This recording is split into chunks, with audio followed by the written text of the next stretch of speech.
जाहिरात वैश्विक स्तर पर आधुनिक तकनीकी के माध्यम से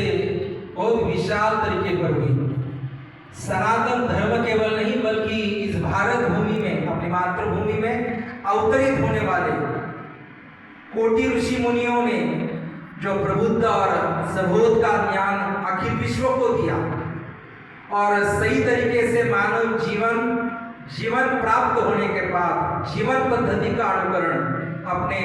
आत्मिक स्तर पर और अपनी आत्मिक अवस्था में रहकर किया। आज उसी कोटि का एक दिव्य सत्पुरुष परम पूज्य बाबा जी के स्वरूप में आज हमारे जीवन में और इस आश्रम में उपस्थित है। गुरुदेव की सन्निधि में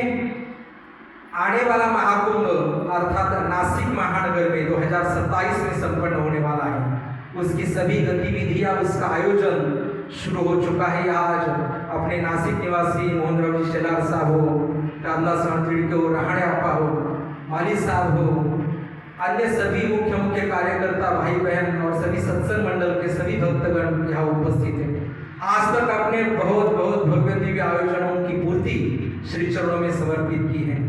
प्रयागराज का यह प्रभाव निश्चित रूप से आज तक संपूर्ण विश्व पर रहा है और इसीलिए 2027 का महाकुंभ नासिक नगरी में एक विशेष स्तर पर इस भारत भूमि का इस आध्यात्मिक युग के इतिहास में रचाने वाला है। आप सभी से अनुरोध है, आज से ही सजग होकर संपूर्ण समर्पित भावना के साथ अगर इस उत्सव को संजोया जाने के लिए हम अपना हर रोज का थोड़ा समय देने का संकल्प करेंगे तो वह संगठन एक समरसता के साथ अखिल विश्व से आने वाले हर एक आत्मार्थी को अपने स्वरूप के सन्मुख करेगा। बड़ी उपलब्धि गुरुदेव की कृपा से है कि इंद्राणी लॉन्स जैसी जगह आज हमारे लिए उपलब्ध है और वह पर्याप्त भी है।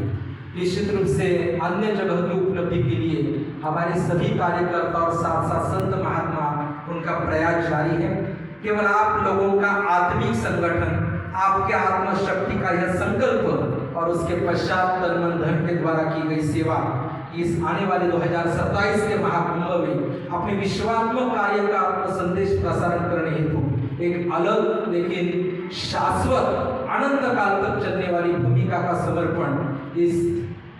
महाकुंभ के दौरान निभाने वाला है। और इसलिए आप सभी से अनुरोध है कि संपूर्ण नासिक जिले का एक विशेष संगठन हो और जो इस महाकुंभ के लिए अपने स्वयं के आत्म प्रेरणा के साथ ना बल्कि किसी अन्य व्यक्ति का, अन्य कार्यकर्ता का, अन्य संत का आपको आदेश या आपको कोई सूचना मिले, ये हमारा स्वयं का कार्य है, ये हमारे स्वयं की जिम्मेदारी है, हमारे स्वरूप का उत्तरदायित्व है और इस दायित्व की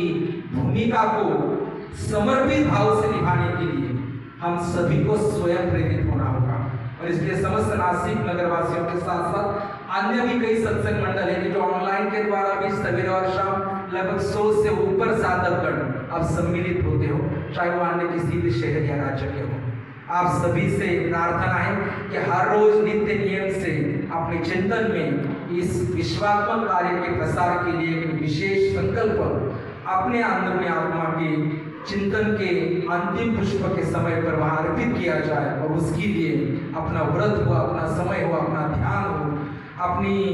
मन शक्ति के साथ साथ अपने आत्मोच्चरण का यह प्रभाव हो। इस आयोजन के लिए हम सभी को समर्पित करना है। आने वाले इस महाकुंभ का आज के तारीख पर पूजा करके इसलिए मैंने उसका उद्बोधन किया क्योंकि आज लगभग हर एक नासिक प्रभाग के कम से कम 10, 15, 20 साधक भक्त यहाँ उपस्थित है और इसीलिए इस आने वाले महाकुंभ की सेवा के लिए आत्मावालिक ध्यानपीठ कोकणठा साथ साथ अपने समस्त आत्मावालिक परिवार की ओर से इस नासिक जिला सत्संग मंडल को ढेर सारी अनंत शुभकामनाओं के साथ आज शरद पूर्णिमा का यह महापर्व गुरुवर की असीम कृपा से आपके जीवन में स्वयं प्रकाश में आत्म प्रकाश को उपलब्धि करा दो। इसी पुष्प को, इसी प्रार्थना को, इसी मनन को श्री चरणों में अर्पित करते हुए आज की सेवा के लिए जिन